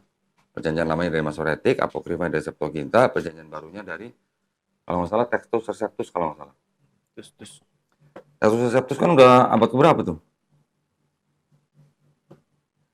Hanya kira-kira 100 tahun sebelum King James Version.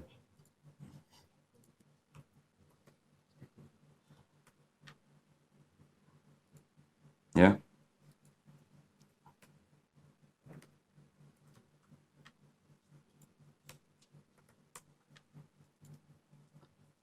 Jadi kalau yang KJV menerjemahkan perjanjian lama dari Masoretic.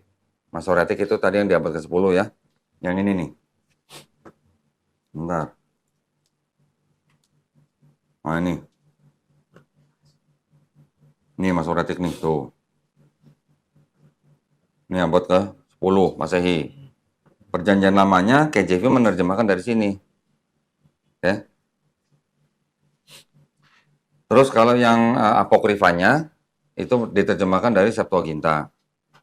Yang perjanjian barunya tutup dulu ini. Perjanjian barunya diterjemahkan dari Textus Receptus. Gitu.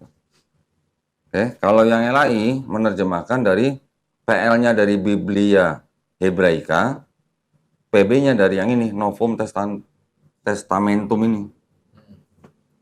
Nah, yang ini nih. Nah, yang kuning ini, Alexandrian ini. Gitu. Beda kan sumbernya kan? Makanya banyak terjadi perbedaan terjemahan setelah kita sama-sama baca. Mau bukti? Tapi dari itu juga tadi udah kelihatan sih. Yang mana? Pasti bakalan banyak versi ke depan. Enggak, ini kita lihat bukti aja, bukti. Kan yang belajar kan bukan cuma kita di sini. Iya. Masuk aja, ngapain izin? Mau ngajak-ngajak maksudnya.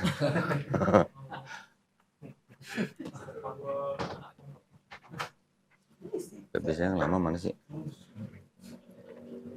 Coba yang punya Bible, buka.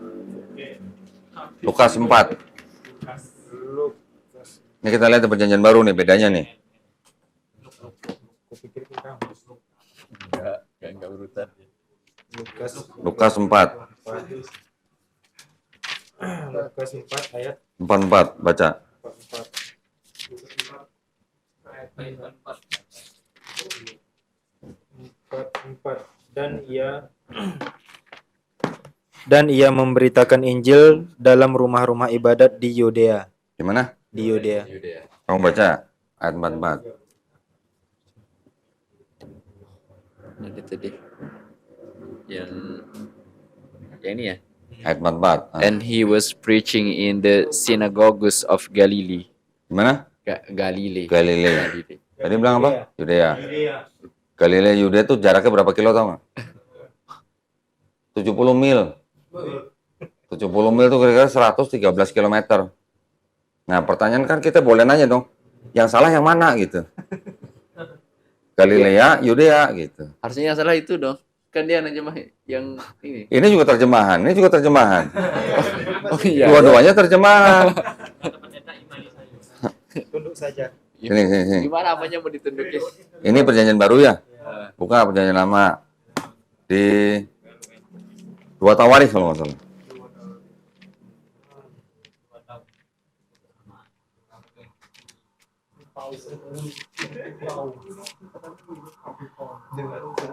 Dua Tawarikh.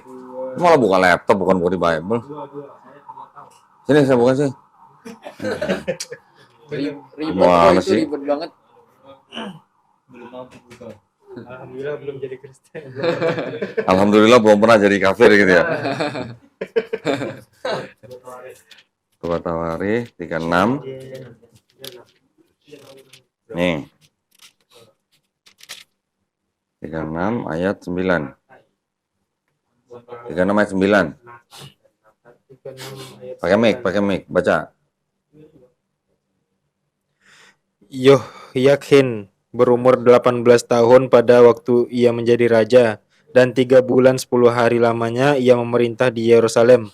Ia melakukan apa yang jahat di mata Tuhan. Nih, baca ayat yang sama, Ayat berapa tadi? 36 ayat 9. 369. Ini ya. Hmm. Ini apa ini? Apa ini? Johacin? Johacin? Udah tuh baca aja apa adanya lah. Ya. Yo yakin. Yeah, Joachim was 8 years old when he became king, and he reigned in Jerusalem 3 months and 10 days, and he did evil in the sight of the Lord. Umur berapa? Jadi raja? Jadi raja 18 tahun. Itu berapa tahun? 8 years old. 8 tahun. 8 tahun apa 18 tahun? Di sini 8 years old. Tuh itu 8 years old, ini 18 tahun. Gimana yang ini dong? Kita tanya, yang salah yang mana gitu. Kan nggak mungkin dua-duanya benar. Jauh lagi 10 tahun. Bener kan? Nggak mungkin dua-duanya benar kan? Pasti ada yang salah kan? Ya. Kita cuma nanya yang salah yang mana gitu. Ya kan? Di sini memerintah berapa bulan? Berapa tahun? 3 bulan 10 hari. 3 bulan 10 hari itu sama ya? Iya. Oh kalau yang itu ada lagi nanti beda lagi. Ya, tapi dari situ aja kan. Ya, 3 months and 10 days. Nah, beda kan? Ini 18 tahun, itu 8 tahun. 8 tahun. Karena menerjemahkan dari sumber yang berbeda, terjadi hal-hal seperti ini. Jadi, yang salah yang mana gitu? Apakah bisa disebut dua-duanya ini firman Tuhan gitu? Kalaupun mereka yakin ini firman Tuhan, ya kita tinggal tanya yang bukan firman Tuhan yang mana gitu. Karena yang satu 18 tahun, satu 8 tahun. Kan gitu. Iya. Bingung sendiri mereka. Bukti, dan itu masih banyak contoh-contoh yang lain masih banyak. Oke? Nah, sekarang kita selesaikan dulu nih dengan yang ini. Nah.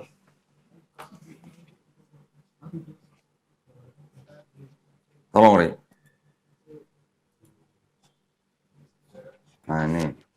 Sejarah penerjemahan Bible bahasa Inggris nih ya. Ini ada bahasa Latin, bahasa Yunani, bahasa Jerman, bahasa Inggris tuh. Ini dimulai dari abad keempat Masehi, bahasa Latin ya, disebut tadi Latin Vulgata kan, Latin Vulgate. Di kira-kira 1382, ini dari Latin Vulgata menjadi Wycliffe Bible.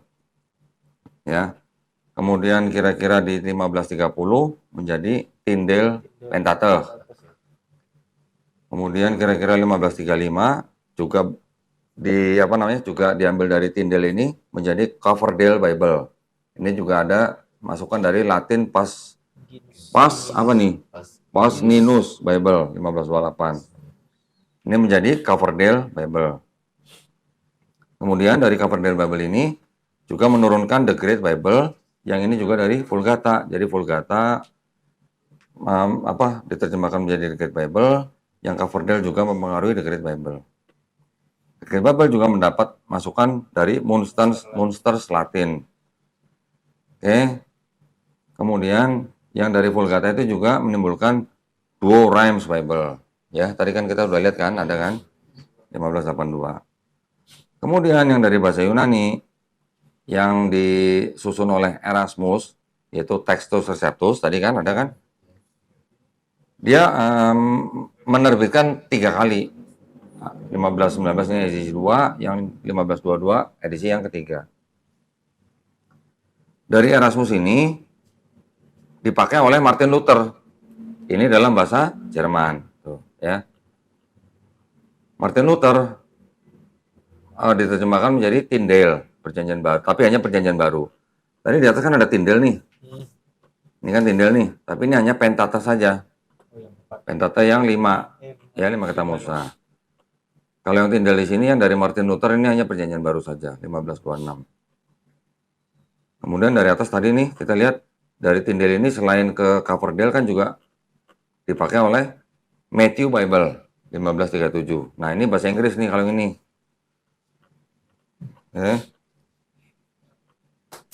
Tadi yang apa tadi ya? Ini Coverdale juga mendapat masukan dari yang bahasa Jerman Zurich Bible. Jadi ini saling mempengaruhi, saling menerjemahkan. Terus tadi yang dari Erasmus ini, selain di edisi ketiga, sebagian masuk ke dalam Tindel Perjanjian Baru juga, sebagian juga masuk ke dalam sini nih, Geneva Bible yang ini. Oke. Geneva Bible ini juga dipengaruhi nih yang garis biru ini dari Perjanjian Baru bahasa Yunani atau Latin, juga dari Perjanjian Baru Stefanus, juga dari Erasmus yang edisi 3 ini. Ini ke bawah ini menjadi Geneva Bible, ditambah Perjanjian Baru bahasa Yunani, ditambah Perjanjian Baru Stefanus. Oke. Yang Matthew Bible ini tadi selain dari mana tadi? Dari Tindel yang Pentateuch, juga dari Tindel ini yang Perjanjian Baru juga masuk dalam Matthew Bible. Juga dari atasnya apa nih? Coverdale Bible. Itu ya, saling mempengaruhi. Dari Tindel ini juga pengaruh ke Geneva Bible. Selain itu juga yang Tindel ini masuk dalam Bishop's Bible.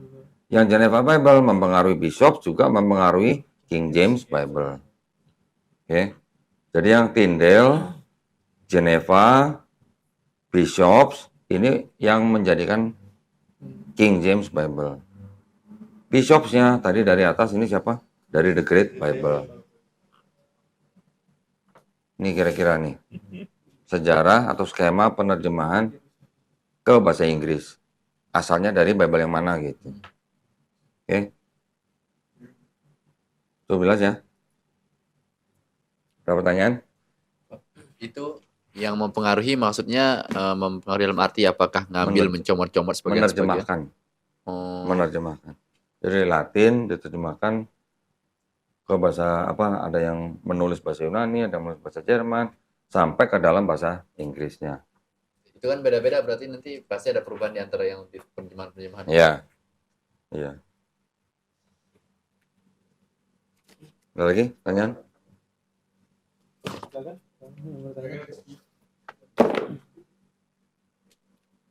Pembahasan Allah berarti nggak sekarang? Mau sekarang boleh. Jam berapa? Udah berapa menit, Rik? Oh iya. Udah jam 4 kurang 5 sih. 4 kurang 5. Rik, berapa menit, Rik? Nggak, total dari awal. 20 menit ya, cukup lah ya. Kita bahas sebentar ya. Kata yang dengan tulisan ALLAH. Kita membacanya Allah. Mereka membacanya Allah. Ya, sesuai dengan tulisannya. Bermula dari kita skip dulu akidah kita mengenai Islam ya. Tetapi kalau dari sini Yahudi itu mereka mengenal ada 7 nama Tuhan. 7 nama Tuhan. Eloah, Elohai, Elohim, El Shaddai, Yod He Vav He. Pernah dengar? Yahweh itu ya. Dengarnya Yahweh ya. Iya. Tulisan aslinya Yod He Vav He. Hurufnya. Iya. Huruf itu disebut tetragrammaton. Tetra tadi berapa? 4 kan? 4 huruf suci.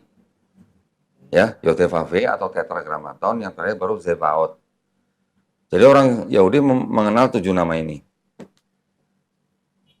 Eloh sama sama Allah. Mirip nggak? Mirip kan? Elohim, kalau ada im itu artinya pengagungan. Elohim itu artinya bisa untuk Tuhan palsu, bisa untuk Tuhan asli. Ya? Telan dulu aja, telan dulu. Jadi kalau minum obat telan dulu gitu ya. Elohim itu bisa kata ganti untuk Tuhan asli, juga bisa dipakai untuk Tuhan palsu, dewa-dewa gitu lah. Tapi kalau kata dasarnya Eloh sama Allah kan mirip kan? Ini hanya masalah bahasa Semitik, yang satu bahasa Ibrani, yang satu bahasa Arab. Nah, di dalam Bible-nya orang Yahudi, kata yang tadi Yod He Vav He itu 4 huruf suci itu dianggap sebagai nama yang paling suci. Orang Yahudi tidak boleh menyebut Yod He Vav He atau Yahweh atau Yehova atau apapun selain dengan menggunakan kata Adonai atau Hashem. Adonai dalam bahasa Arab itu Rob, ya, Tuhan. Kalau Hashem itu artinya ism atau ismu, nama itu gitu. Jadi 4 huruf itu, nama itu nggak boleh disebutkan, kita ganti dengan nama itu gitu. Nama itu bahasa Ibrani Hashem, oke? Atau Adonai.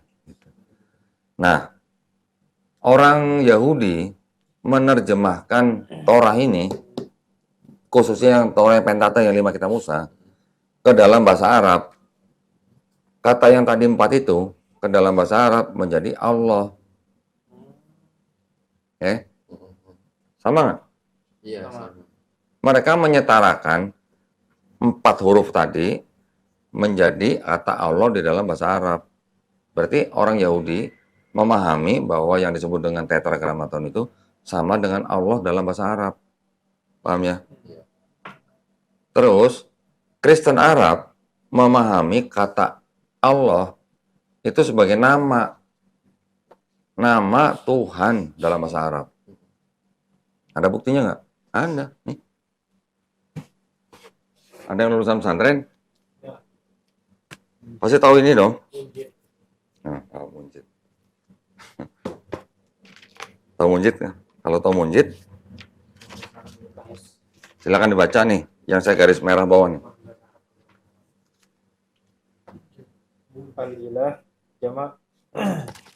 Al-ilah jama' alihah al-ma'bud mutlaqan. Allah ismuz zati al-wajib al-wujud. Nah, terjemahin. Ilah Dari Allah, ismu itu aja, ismu apa? Allah ismuz zatin al-wajib al-wujud. Allah adalah nama zat yang wujud, Yang ada dan maha ada. Ismu apa? Isim, nama Nama. dari zat. Nah, berarti nama kan? Nama pribadi kan? Allah kan berarti kan? Ini yang menulis pendeta Louis Makluf namanya. Frater Louis Makluf, orang Katolik. Yang nulis kamus, yang menyusun kamus ini. Berarti sesuai dengan akidahnya dia, keyakinannya dia. Ya, jadi Kristen Arab memahami kata Allah itu adalah nama daripada Tuhan. Tuhannya yang mana? Tuhan yang Maha Esa dong. Ya, mereka kalau bilang apa namanya? Tuhan yang Maha Esa maksudnya. Terus ada juga, kalau nggak salah saya punya apa enggak ya? Oh, nggak ada. Ada sebuah Bible bahasa Arab, namanya Alkitab Muqaddas. Itu di situ juga menyebutkan kata Allah itu sebagai nama. Pengertiannya dalam ayat-ayat itu sebagai nama. Tetapi kalau di Kristen Indonesia, yang apa namanya, LAI, itu menggunakan kata Allah itu tidak konsisten gitu. Sebagian besar menggunakan sebagai sebutan umum atau title. Contoh, Presiden Jokowi. Yang nama orang yang mana? Jokowi. Yang presiden apa? Gelar atau title atau sebutan umum. Begitu juga kata Allah di dalam Bible-nya orang Kristen. Kata Allah itu dipakai sebagai gelar, bukan sebagai nama. Gitu ya. Kira-kira dari sekitar 6.000 sekian kata Allah dalam Bible, hampir semuanya dipakai sebagai gelar, bukan nama. Tapi kira-kira ada 290 sebagai nama. Itu pun hanya karena ada perubahan atau transliterasi dari kata apa namanya, Yod-Heh-Vav-Heh itu menjadi Elohim. Gitu. Makanya mereka mau nggak mau menerjemahkan Elohim karena di depannya sudah ada kata Adonai. Nggak mungkin mereka menerjemahkan Tuhan gitu kan. Yeah. Jadi mereka menerjemahkannya Tuhan Allah. Cuman Allahnya pakai huruf besar semua gitu. Kan nggak mungkin mereka menulis Tuhan. Yeah. Mereka harus menggunakan kata Allah. Nah, sekarang KBBI bisa buka Google?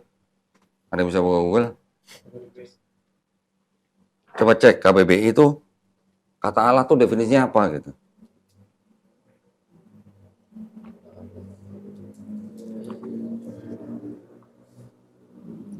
Atau nanti cek lah.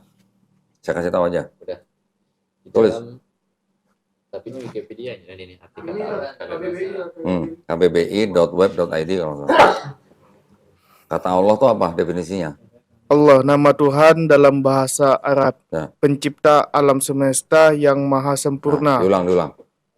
diulang. Allah, nama Tuhan dalam bahasa Arab, pencipta alam semesta yang maha sempurna. Perhatikan, nama Tuhan dalam bahasa Arab. Nama Tuhan sang pencipta kan? Iya. Dalam bahasa Arab. Jadi Allah itu nama diri bukan? Nama diri. Itu KBBI ya yang ngomong ya? Ya. Undang-Undang 1945. Pembukanya, ada ingat nggak? Dengan nama Allah yang Maha Kuasa ya? Berarti Allah di situ apa? Nama diri atau gelar? Nama diri. Nama diri. Yahudi Arab. Yahudi menerjemahkan kata yang tadi tetragrammaton ke dalam bahasa Arab menjadi kata Allah. Kristen Arab, Munjid, Ismu, ya kan? Ismu al-Zat, al-Wujud, al-Wajib. Kemudian KBBI, nama Tuhan dalam bahasa Arab. Undang-Undang 1945, atas berkat rahmat Allah. Nama juga kan? LAI, gelar semua nih. Yang nama cuma 290, itu pun karena transliterasi. Jadi, ribuan kata Allah di dalam Bible Kristen menjadi gelar, bukan menjadi nama. Yahudi Arab, Kristen Arab, KBBI, Undang-Undang 1945, LAI, TB. Kira-kira yang salah yang mana? Pendirian. 4 lawan 1 gitu maksudnya. Ya, itu maksudnya. Jadi, kata Allah yang ada di dalam Bible ini tidak sesuai dengan kaidah bahasa Arab. Tidak sesuai dengan KBBI, tidak sesuai dengan atau tidak sama dengan Kristen Arab. Tidak sesuai, tidak sama dengan Yahudi juga. Yahudi tahu kata Yotevave itu setara dengan Allah. Kristen Arab juga tahu nama daripada Al-Zat. KBBI nama Tuhan dalam bahasa Arab. Undang-Undang 1945 atas berkat rahmat Allah, nama juga. Sekarang kalau memang kata Allah itu adalah gelar menurut Kristen Indonesia, Pancasila ketuhanan yang Maha Esa. Kenapa bukan kealahan yang Maha Esa gitu? Iya nggak? Iya. Nah, gitu. Paham ya? Jadi kalau kita mendengar ada kata Allah di dalam Bible-nya orang Kristen, kita harus tahu mereka menggunakan kata itu salah satunya adalah ada misi, ada agenda. Ngapain? Terlihat ya mempengaruhi Islam. Ada misi penginjilan kepada orang Islam. Ya. Cukup ya? Ada yang nggak jelas? Jelas ya? Tadi kan saya sebutin ya, Yahudi, Kristen Arab, KBBI, Undang-Undang 1945. 4 ini semuanya menganggap kata Allah adalah nama pribadi, nama diri. Kalau yang di LAI menjadi nama gelar atau nama jenis, gitu ya. 4 lawan 1 lah. Kira-kira yang salah yang mana gitu aja. Kalau gua nggak suka nanya yang bener yang mana, yang salah yang mana gitu. Karena nggak ada yang benar. Oh enggak, kalau yang masalah kata Allah ini kan 4-1 gitu. Ya, Yang salah yang mana kira-kira gitu. udah kelihatan. Ada lagi? Tanya yang tadi Apa? yang Bible itu kan, tentang distorsi perubahan Bible itu. Hmm. Nah, apa pernah dengar alasan kenapa Bible itu terus direvisi sampai sekarang, sampai yang tadi dilihat terakhir 2021 kan? Nah, apa ada alasan jelas ya dari mereka itu? Kenapa harus ada perubahan? Ya yang jelas gini, kalau yang namanya penerjemahan itu kan pilihan kata-kata dari si penerjemah. Pilihan kata-kata dari si penerjemah ini tidak bisa 100% mewakili apa yang dimaksud di dalam teks asli. Begitu juga Quran. Iya. Apakah penerjemahan Quran ke dalam bahasa Indonesia udah sempurna? Tidak. Belum. Ya, belum lah, karena yang namanya pemilihan atau pilihan kata-kata dari si penerjemah ini kan berdasarkan apa yang penerjemah ketahuin. Iya. Belum tentu penerjemah yang lain punya pilihan kata-kata yang sama gitu kan. Jadi yang namanya penerjemahan ya otomatis karena tidak bisa 100% ya setiap periode mereka perbaiki gitu loh. Tapi masalahnya Versi ini menerjemahkan dari sumber ini. Versi ini menerjemahkan dari sumber ini. Jadi tetap ada perbedaan karena sumbernya yang diterjemahkan juga berbeda. Gitu. Ya. Dan selanjutnya terjemahan diterjemahin lagi. Ya, terjemahan bisa diterjemahkan lagi. Tadi kan udah saya kasih contoh kan, di perjanjian lama ada beda, di perjanjian baru ada beda. Gitu. Ya. Ustaz, Ya. Paus kan mempunyai otoritas tertinggi di dalam Katolik. Apa? Paus Ah, mempunyai otoritas tertinggi di dalam agama Katolik. hmm. Apakah Paus itu tidak mengambil kebijakan tersendiri atau dekretnya sendiri untuk menentukan satu Alkitab itu sebagai rujukan dia pertama? Artinya nggak kayak tadi, yang ini diterjemahkan dari yang ini direvisi dari yang lain. Atau apakah Paus tidak mengambil satu Alkitab sebagai terjemahan untuk saat ini? Ya kalau yang Gitu. dipakai oleh Katolik sekarang ya sudah disetujui dengan titahnya Paus. Sudah. Kitabnya yang dipakai oleh Katolik itu adalah kitab yang berjumlah 73 kitab. Beda 7 sama yang Protestan. Apa aja yang 7? Yang 7 itu disebut Deuterokanonika. Atau mereka sebut apokrifa gitu lah. 73 kitabnya Katolik itu sudah fix punya Katolik. Yang Protestan membuang yang 7 menjadi tinggal 66. Yang Ortodoks 78, yang Ethiopia 81. Kan kita udah belajar minggu kemarin kan? Ya, ada Ortodoks, ada Katolik, bahwa ada Protestan. Begitu. Ini saling pecah, diprotes, jumlah kitab juga beda-beda. Ya, begitu keadaannya. Ya, ada lagi? Yang lain?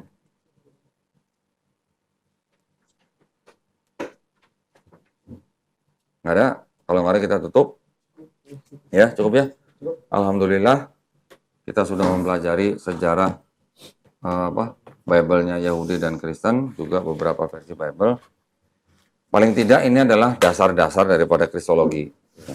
Kalau kita nggak tahu sejarahnya Israel, Bani Israel, kita tidak tahu sejarahnya Kristen, terbentuknya bagaimana, kita tidak tahu kitabnya bagaimana, berasal dari mana, susah nanti kita kalau belajar Kristologi. Ini kita dasar, ini kita harus tahu persis nih. Nanti setelah ini, minggu depan baru kita belajar konsep ketuhanannya. Oke, konsep ketuhanan Kristen, dari mana asalnya, sama nggak dengan Yahudi, bedanya apa dengan Islam, gitu. Nanti kita harus tahu semuanya. Oke, kalau gitu kita tutup dengan doa kafaratul majelis. Subhanaka Allahumma wa bihamdika asyhadu an la ilaha illa anta astaghfiruka wa atubu ilaik. Wabillahi taufiq wal hidayah. Wassalamualaikum warahmatullahi wabarakatuh. Waalaikumsalam warahmatullahi wabarakatuh.